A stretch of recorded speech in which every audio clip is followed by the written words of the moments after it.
चला मुलांनो, आज आपण स्कॉलरशिपच्या परीक्षेमध्ये नेहमी विचारला जाणारा हा जो प्रश्न आहे बुद्धिमत्ता चाचणीमध्ये येतो, हा प्रश्न कसा सोडवायचा तो बघूया।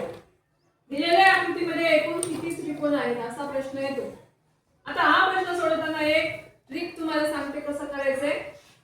हे असे मोजत बसण्यापेक्षा आपण काय करायचंय, हा जो त्रिकोण आहे या त्रिकोणामध्ये नंबर द्यायचे 1 2 3 आणि 4 आणि हे नंबर दिल्यानंतर हे जे जे क्रमांक दिले त्यांची आपण बेरीज करायची। 1 अधिक 2 अधिक 3 अधिक 4 ही बेरीज किती येते बघू आपण।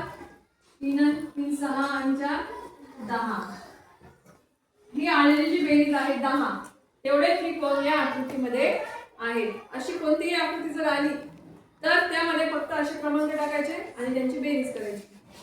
ही अगदी छोटीशी ट्रिक आहे ती तुम्ही कायम लक्षात ठेवा।